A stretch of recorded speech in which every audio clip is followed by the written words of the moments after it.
तो छत्तीसगढ़ के मरवाही में हुए उपचुनाव में कांग्रेस ने भाजपा को सीधे मुकाबले में हराकर एक बार फिर ये सीट अपने नाम कर ली है। राज्य बनने के बाद लगातार इस सीट पर चाहे कांग्रेस हो या फिर जनता कांग्रेस छत्तीसगढ़ से हमेशा से जोगी परिवार का कब्जा रहा, लेकिन पहली बार जोगी परिवार चुनाव मैदान में नहीं था और कांग्रेस के नए प्रत्याशी ने यहां जीत का परचम लहराकर मुख्यमंत्री भूपेश बघेल के मिशन 70 को कामयाब कर दिया।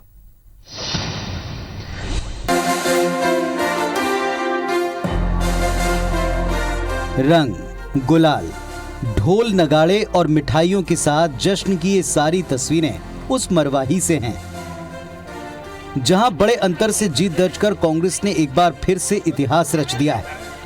21 चरणों में हुई मतगणना में कांग्रेस प्रत्याशी डॉक्टर के ध्रुव ने पहले राउंड से ही बढ़त बना ली और आखिरी तक इसे बरकरार रखते हुए आखिर में 33,000 से ज्यादा वोटों से शानदार जीत दर्ज की। भाजपा प्रत्याशी डॉक्टर गंभीर सिंह किसी भी राउंड में ध्रुव से आगे नहीं हो पाए। जीत के बाद डॉक्टर ध्रुव ने कहा कि मरवाही की सेवा उनकी प्राथमिकता है।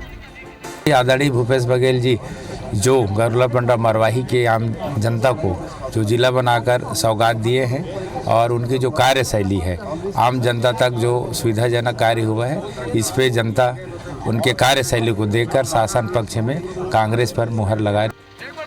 पहले से 90 में से 69 सीटों पर परचम लहरा चुकी कांग्रेस पार्टी के लिए मरवाही उपचुनाव का नतीजा वैसे कोई बड़ा उलटफेर नहीं करने वाला था, लेकिन कांग्रेस और सरकार ने इसे नाक का सवाल बना लिया। मिशन 70 का नारा देकर मुख्यमंत्री भूपेश बघेल ने खुद मरवाही में प्रचार के अंतिम दौर तक कमान संभाले रखी और सरकार के 10 मंत्रियों के साथ 50 विधायकों को मैदान में उतार दिया। कड़ी मेहनत, प्रचार और सरकार का संदेश देकर वोट अपने पक्ष में कर सीट हासिल करने में कांग्रेस कामयाब रही। कांग्रेस के नेता इसे सरकार के कामकाज पर जनता का आशीर्वाद बता रहे हैं।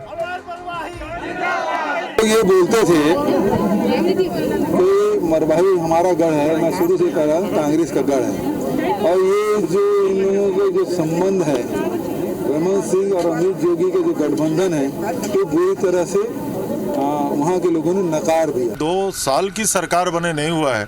छत्तीसगढ़ के बजट का लगभग 2/3 हिस्सा हम किसानों के लिए और गाँवों के लिए खर्च करने जा रहे हैं, तो जनता की इसमें मुहर लगाई है। लोगों ने ये चाहा है कांग्रेस पार्टी की सरकार से कि हमारी देखभाल आने वाले 3 साल में आप करो।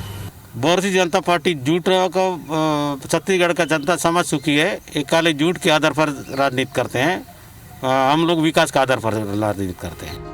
इधर राज्य बनने के बाद पहली बार जीत का सपना संजोए भाजपा फिर से यहां बिखर गई। लगातार सरकार के 2.25 साल के कामकाज पर सवाल उठाते हुए बीजेपी ने कांग्रेस के खिलाफ जमकर हल्ला बोला। भाजपा इस चुनाव में इस सब के बावजूद कुछ खास प्रदर्शन नहीं कर पाई। चुनाव मैदान से बाहर हुई जनता कांग्रेस छत्तीसगढ़ का साथ और समर्थन के बावजूद बीजेपी को वोट नहीं मिले। अब इस नतीजे के बाद भाजपा और जनता कांग्रेस छत्तीसगढ़ के पास दलीलों और आरोपों के अलावा और कुछ नहीं दिखा।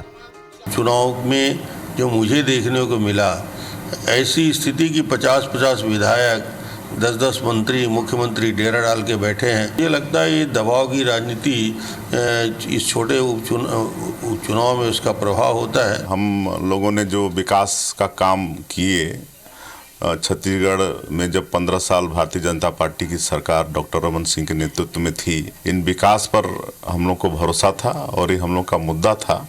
अगर चुनाव निष्पक्ष होता है तो भारतीय जनता पार्टी जीतती। सरकार का जितना दुरुपयोग कर सकती है कांग्रेस ने उतना दुरुपयोग किया। 3 दिन तक मुख्यमंत्री जी वहां पर बैठे रहे।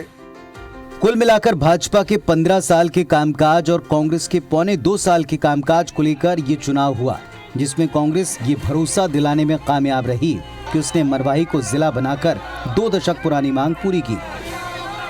अभी सरकार के पास 3 साल और हैं। अब देखना है कि चुनाव पर सिर माथे पर बैठाने वाली जनता के भरोसे पर सरकार कितना खरा उतरती है। शरद अग्रवाल के साथ जितेंद्र थवायत, IBC 24 मरवाही।